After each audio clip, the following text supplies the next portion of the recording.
Collodi, pseudonimo di Carlo Lorenzini, fu un grande seduttore, un frequentatore di belle donne, un tombeur de femme, come dicono i francesi. Secondo il nipote Paolo, l'autore delle avventure di Pinocchio conservava gelosamente nel cassetto le lettere di innumerevoli amanti, missive che dopo la sua morte il fratello bruciò per non compromettere signore ancora viventi e salvaguardare il buon nome di un autore diventato famoso scrivendo libri per bambini. Ci chiediamo se sia importante questo aspetto della sua personalità. Secondo Natalino Sapegno, uno dei più grandi critici letterari del XX secolo, le opere di un autore possono essere comprese pienamente se si esaminano anche i dati psicologici della sua personalità. Noi siamo partiti da quelle lettere bruciate per ricostruire la vita sentimentale e amorosa di Collodi, esaminando le sue opere e soprattutto le testimonianze finora ignorate di gente che lo conobbe personalmente. Vivendo da scapolo, ho avuto la possibilità di conoscere molte donne. Come giornalista e come critico teatrale, mi è stato sempre concesso di entrare nei camerini dei teatri. Da giovane mi piaceva osservare il lavoro frenetico dietro le quinte, soprattutto le artiste, prima o dopo una rappresentazione, le deliziose fanciulle che si preparavano ad entrare in scena o che trovavo rosse in viso a fine spettacolo. La mia attenzione si soffermava sui loro corpi semisvestiti, sui movimenti inconsapevolmente sensuali, sulle loro smorfie fanciullesche e su tutto ciò che rendeva lo spazio nascosto al pubblico carico di profumi femminili. Carlo Lorenzini nasce a Firenze il 24 novembre 1826. A causa delle disagiate condizioni della famiglia, frequenta le scuole elementari a Collodi, paese della madre. Come lui stesso scrive, era un ragazzo irrequieto e spesso il maestro gli faceva sentire il sapore acerbo delle sue mani secche e durissime. A 10 anni, grazie all'aiuto del marchese Ginori, presso cui il padre lavora come cuoco, Collodi entra nel seminario di Colle Valdelsa, in provincia di Siena. Durante una vacanza estiva, all'età di 13 anni, Collodi conosce una ragazzina della stessa età, di cui si innamora. Nel voltarsi, mostrò ai miei occhi incantati di seminarista una lunga e adorabile treccia bionda. Restai immobile, come sospeso in un limbo di desiderio, sentimento e devozione.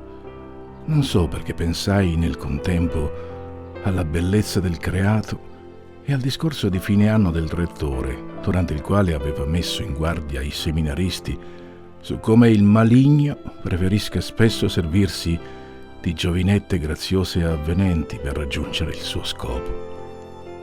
Con lei il primo bacio. E mentre lo facevo, sentivo di volerne assorbire completamente il corpo, nuovo, gracile e femminile al contatto, così diverso dal mio. Nei successivi incontri lei rispose ai miei baci sempre meno casti e, a volte, si fermava per scrutarmi gli occhi, con il viso acceso e le labbra rosse.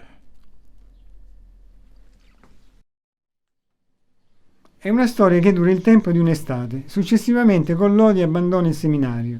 A 17 anni viene iscritto nelle scuole pie degli Scolopi di Firenze, dove frequenta il corso di retorica e filosofia.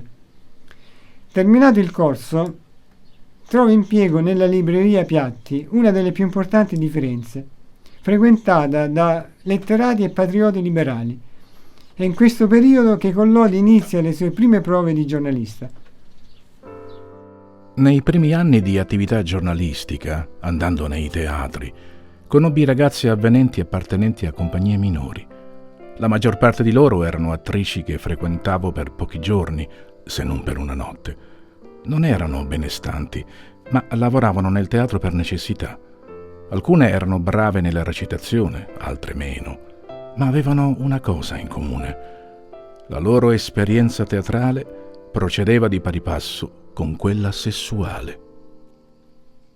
Nel 1848 Collodi si arruola per combattere contro gli austriaci nella guerra di indipendenza.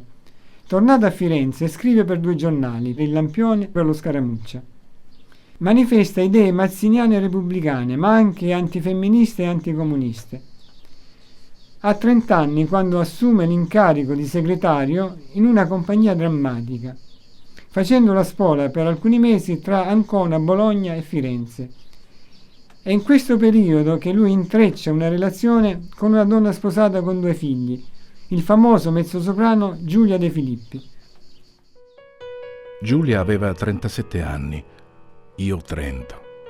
Nei mesi e negli anni precedenti il desiderio di una donna mi aveva spinto a soddisfarlo con giovani ragazze, ma col trascorrere del tempo un'oscura smania voluttuosa mi indirizzò sempre più verso donne attraenti che avessero già assaporato col matrimonio le gioie dell'amore. Mi innamorai di lei e da innamorato seguii la tournée per circa 1 anno. Un giorno, a Bologna, la invitai in un caffè dove le confessai il mio amore.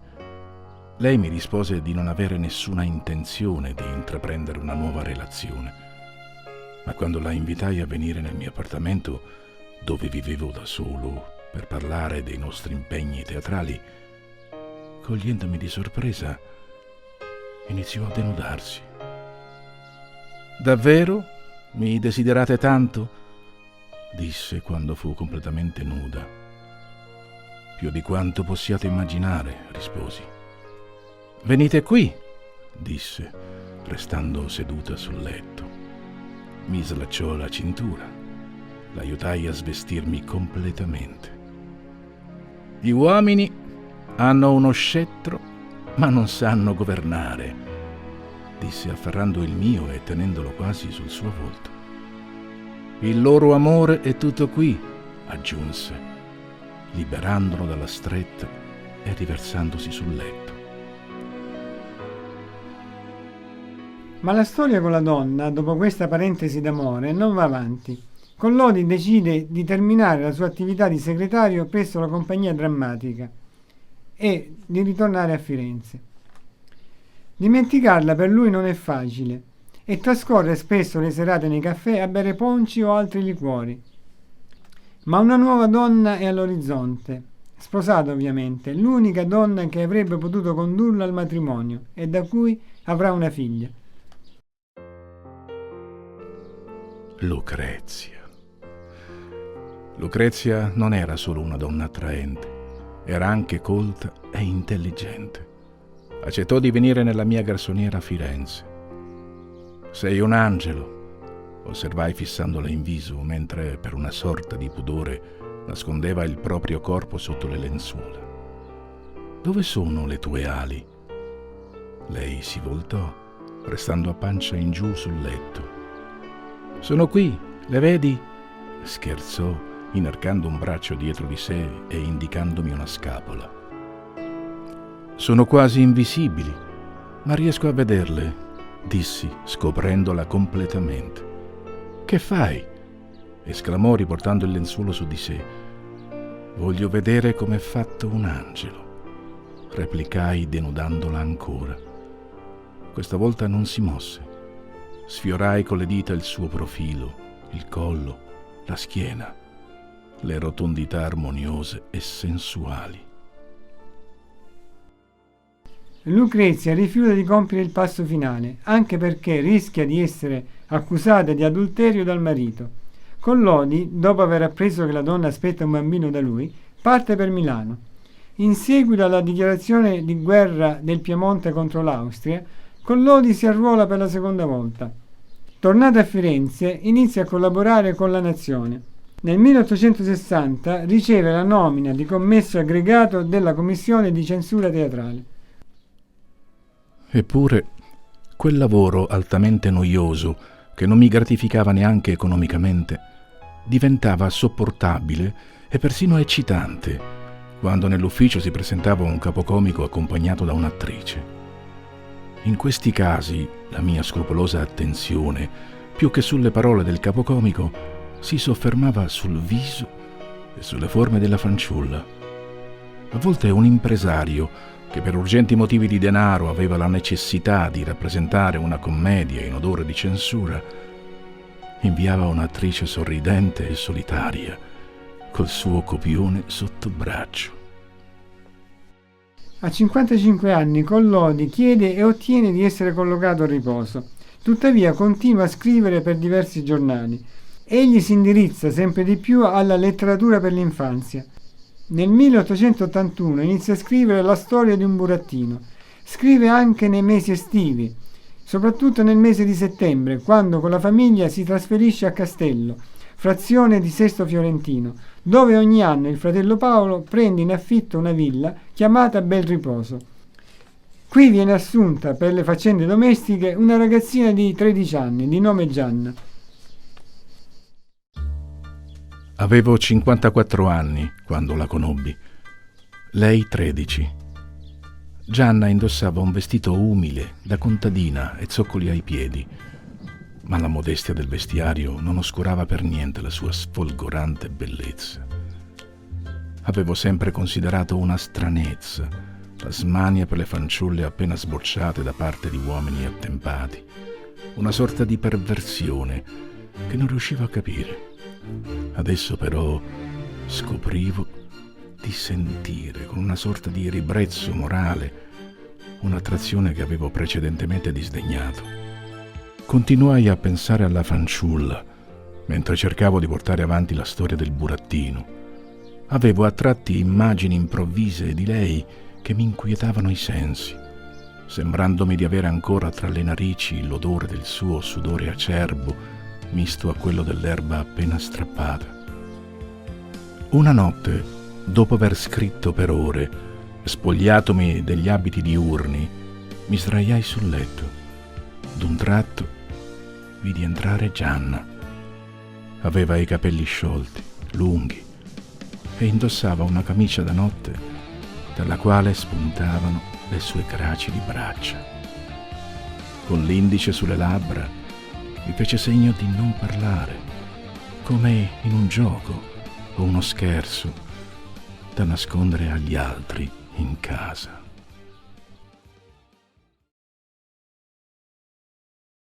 Nel 1886 muore la madre di Collodi e per lui è un brutto colpo dal quale non riesce a risollevarsi. Iniziano gli anni più tristi e solitari della vita dello scrittore, che già minato nel fisico viene sempre più chiudendosi in se stesso e isolandosi dal lavoro. Muore a Firenze improvvisamente la sera del 26 ottobre del 1890.